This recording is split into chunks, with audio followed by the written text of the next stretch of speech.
Yes, it's another Soul Eater video with that Soul Eater guy. Ayo guys, it's Dinky here. One of the things I've noticed is one of the biggest things I don't see get talked about enough in Soul Eater is the topic of loss or just losing in general. Soul Eater comes off as an easygoing and very goofy shows a lot of the time, but there are real stakes in the world of Soul Eater. Soul Eater always has to throw in some gags here and there, but through all of it, they're trying their best to keep a grip on their own sanities as madness consumes the world around them. And there always seems to be never-ending battles in this world, and they even lose an entire town at one point. You will be surprised by the amount of loss that goes on in Soul Eater and why the story just resonates with us. You see what I did there? That was pretty good. It's no surprise that loss in stories makes for some of the best moments in any series. If we look over at One Piece, its best arc run is based off of loss. From the Sabaody arc to the Marineford Paramount arc, it's the first time that Luffy wasn't strong enough to defeat the Marines and protect his friends, and it's the first loss that we see Luffy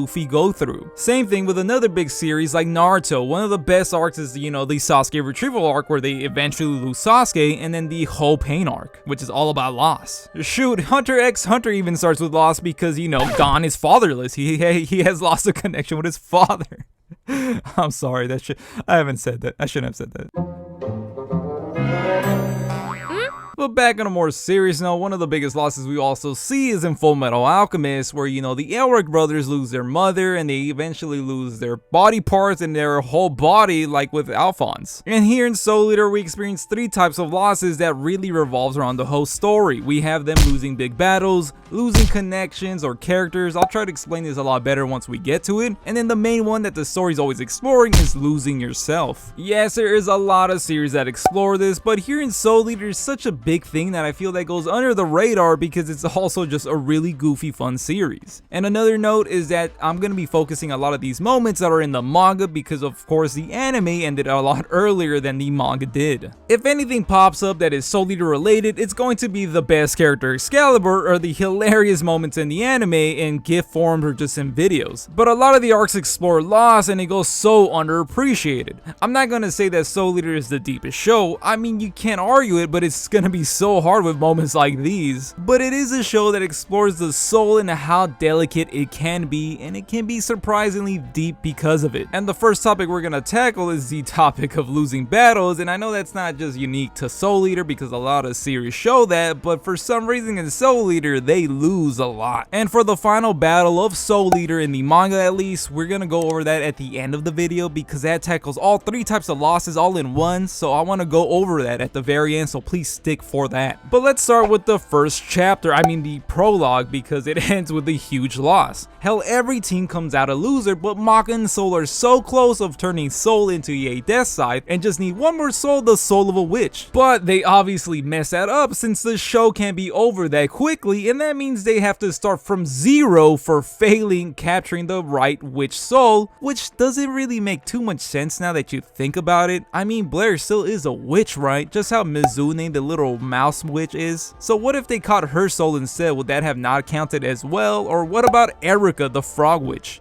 I'm so confused, and we just gotta move on because I'm confused now. And then if we move along to the first chapter, that is a lead up to their fight against Frankenstein, which leads to another loss. But actually they passed this test because, Stein thinks that they're worthy of staying as Meisters at the DWMA, but in the sense of a battle at hand, they did lose. And what do these early losses in battle show us about our characters is that they have a lot to learn, and that this isn't gonna be a go easy show where our protagonist wins every battle. Specifically with Manga and Soul, because they're portrayed as the main protagonists of the show, even though we have Black Star and Death the Kid with their respective weapon partners, but they get a couple more wins in between bigger arcs that Manga and Soul don't really get early on. Because soon after their battle with Stein, the next battle is against Krona, which leads to another loss for Manga and Soul, and to add salt to the injury, or let's just say black blood to the injury, Soul comes out injured and also has black blood now in his body, which affects him throughout the whole story. And we're not going to go into the topic of black blood yet because it's a topic that goes into losing yourself, so you have to stick around a little bit more longer for that. And yes, these can be dubbed as minor losses, but one loss that cannot be dismissed is the battle to the death at the DWMA anniversary. And here it really is a battle to the death because it is the catalyst of all the madness consuming the world because the Kishin has been unleashed. Even though no one really died, maybe except for this guy, but I'm not sure if he actually died. died. There could have been some collateral deaths during the battle, but this will lead to some death eventually down the road. But our protagonists really had a good showing here as kid monsters, but sadly they could not stop the witches on reviving the Kishin. And if you think that's their final loss because you know they have to start winning some because that was a big loss, you are sadly mistaken. Not only do they lose the next battle, it's the battle for Brew, and this becomes kind of like a little strategical mess for the DWMA. The DWMA believes that Arachne has Brew and they are being baited and being threatened by the use of it, but in reality the witch Medusa has the real Brew and is using it as a bargaining chip to use against the DWMA for her ulterior motives. And then when you think about the infiltration of the Baba Yaga castle, which was a success, there was still loss at the end of the battle. The witch Medusa was there to steal Arachne's body and then becomes a bigger threat in the story because of it. The kid gets kidnapped, and then we the readers lose Mifune. That's like the biggest loss throughout the whole story. And I want to stop there because we can talk endlessly about the battles lost in Soul Eater, but the point is that this show isn't as easygoing or that everything goes right for our protagonists. Everything, or not everything exactly, but a lot will go wrong for them. And what I really want to focus is the loss in these battles and that they actually reflect the world of Soul Eater. The release of the Kishin unleashes nothing but madness throughout the world. When Arachne was up and active, they were causing more rampage around the world as well. And then the witch Medusa causes the most damage with her black blood experiments because they affect the world around her, because when we see at one of her hidden bases, these citizens are affected by the madness that they even start attacking Killik.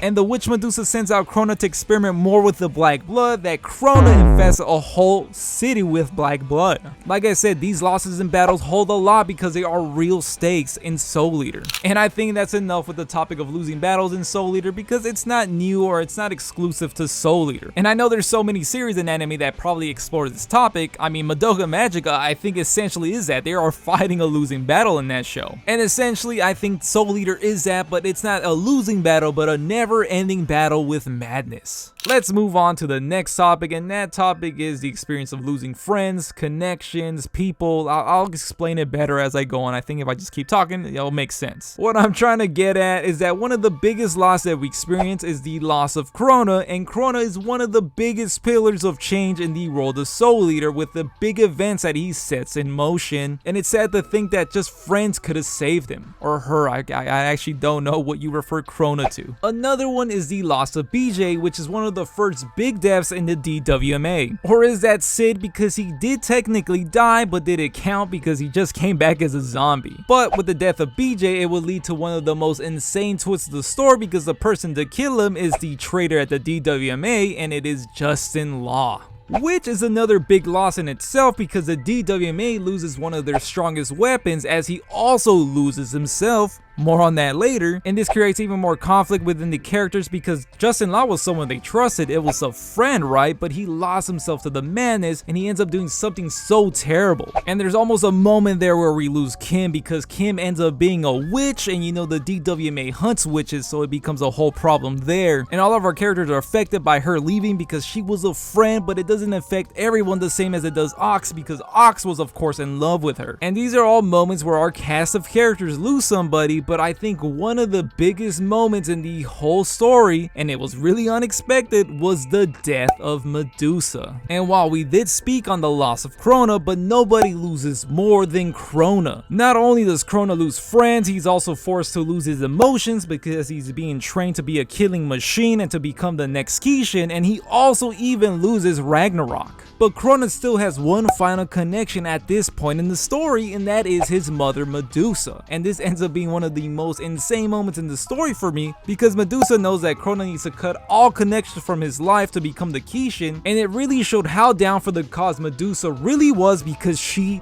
died for it. She wanted the world to give into the madness even if it meant that she wouldn't be there to see it. Medusa was really bad, but we really gotta hand it to her because she was down for the cause and she made for such a great antagonist in the story. And let's not forget that our main cast of characters also have suffered from loss. Maga's parents are divorced, and throughout the whole story she has lost her connection with her mother because she is nowhere to be seen, and the Thompson sisters were also orphans that grew up on the streets and have a dark past. Black Star also has no family and he has a terrible tie with the Star clan, and let's not forget that Tsubaki's brother also lost himself to the madness and she had to take him out. So yeah, there's a lot of loss in Soul Eater, that it's not just losing battles. Not every loss has to be a loss in battle, something that's just, external pain, because a lot of it can be internal pain what affects the soul. Our characters have gone through so much loss, so much pain, but at the end of the day, they are happy, goofy characters because they always have someone to fall back on. Because that is the foundation of Soul Eater. It's the connection, the bonds, the soul resonance. It is the power system in Soul Eater, the connections and the bonds between a Meister and a weapon, and also all the characters with other friends and family. And that's why I wanted to talk about this topic of losing connections, characters, and family, because it's so important to Soul Eater, and I'm still kind of getting ahead of myself because I haven't reached the final topic yet. And that is losing yourself. That is the biggest threat in Soul Eater. It's not only that the King of Madness has been unleashed into the world again, but that the madness is spreading throughout the world itself. We see the effects on Stein with the clowns and how the madness can even consume a whole town. We see how the madness affects the world around Soul Eater. People grow to be more insane and it even awakens evil beings. Arachne is one of the first to be awakened and she is such a huge threat to the world. We also see madness incarnate and become a physical being with the clowns to further infest the world with madness. And then we see Stein, who is struggling to hold his sanity, while we have the contrast of Justin Law, who loses himself to the madness. While all of our main cast, mainly Manga, Kid, Black Star, and Soul, suffer from losing themselves to the madness, I want to focus on Soul. Soul is the first of our main cast to suffer from the effects of madness. After getting their shit pushed in by Krona, Soul gets a nasty scar and is infected by Krona's black blood. Here, Soul is like your everyday crackhead and is seeing demons around him. But let's be serious. He is pestered by the little ogre, always inviting him over to the madness where he gained the power to never feel useless. One thing that might be overlooked is that Soul suffers from low self-esteem, of not being powerful alone as other weapons that can fight on their own so he can protect his Meister Maka, but he acts so cool, but it's a defense mechanism for himself. And his low self-esteem comes from when he was little, because he comes from a family of musicians and he always thought that he himself was not that good enough, just like his brother. But then he ends up finding that he actually has weapon blood in him and he can transform into a weapon, so he thinks, I'ma just throw away music and become a weapon instead, because if he fails there, it's something new and he won't be compared to his brother. It's a whole different thing. But unfortunately, Soul isn't the strongest weapon and he's always afraid that he's not going to be strong enough to protect Maka. And he's always on the brink of losing himself to the madness because he wants to get that extra power from the ogre so he's strong enough to protect his friends. And like I said earlier, that's what always saves him at the end, because he has his friends to back him up. Yes, we also have Maka, Kid, and Black Star who go on the brink of madness, but they always overcome it, while Soul has to deal with the black blood until the end of the series. But even though Soul suffers from the black blood, he always overcomes it thanks to friends. But on the opposite end of Soul is Krona, who gets nothing but L's throughout the story. Our poor Krona. Krona is there from the beginning, with Soul suffering from the black blood and the madness. He loses his first battle, which is with Stein and Spirit, and I can only imagine what Medusa did to correct Krona after that loss. Then he finally gains a couple friends and is forced to cut those ties, and then he actually fully loses himself to the madness. Krona's character arc is a tragic one because he was safe with the DWMA and his new friends, but he was so far gone and manipulated by the witch Medusa that he became such a tragic character because he had to cut all those ties and he had to suffer from all three types of losses that I spoke in this video, and he gets the worst outcome out of all of them in the end. It's the same way with Stein versus Justin Law, because Stein actually gets to fight off his madness, but Justin Law gives into it. And while we're on the topic of the end of Soul Eater, let's talk about that final battle. And yes, they were able to stop the Kishin, but was it permanent? With the use of Brew giving Krona a power up to use his black blood to trap everything onto the moon, but how long will that actually hold? The last chapter gives us the impression that we are going to return to the world of Soul Eater, even though it's been so many years, but the Fire Force ending is giving us a glimmer of hope that we might actually return to that world, because we still have to return to the moon one day to save Krona and get rid of the Kishin thanks to Black Star actually defeating him 1v1. There are still some plot points and questions that have been left unanswered and some things that we lost track of, just like Noah and Gunter, or Gopher, I think that's his name. I really wanted to forget that guy, but who knows what else Okubo has planned up if he plans to return to Soul Eater. But one thing for sure about the ending of Soul Eater, that throughout all the loss that they gone through, they had the ability to overcome it and get better and stronger, and hopefully they get strong enough to return to this world and actually defeat the Kishin. But I don't think it's going to be that easy, especially if they're going to return to Soul Eater, because it can't be over that fast. Like, what, the first couple of chapters just them defeating the Kishin? It can't be that easy. But hey, maybe they can make like a sequel movie. That would be some way to just get back to Soul Eater, right? But to conclude, I really like the exploration of loss in Soul Eater.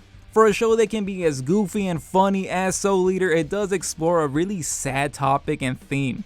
It really gets you invested with these characters and this story, and that is why I love Soul Eater so much. I came to this conclusion because I thought a lot of the wins by Mach and Soul felt so underwhelming, and it's because, you know, they were losing a lot, and sometimes it felt that some of those wins were undeserved, and that's when I realized that they just were losing so much, and that's why I wasn't so convinced with their wins. But yeah, that's the video, guys. Let me know what you guys think down in the comments down below. What is something that gets overlooked in Soul Eater, or other animes, or other shows, or anime in general?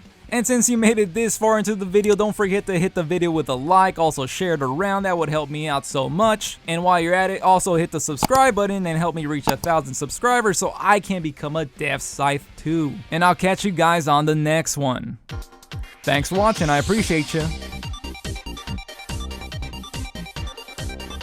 I lost count of how many times I said Soul Eater in this video.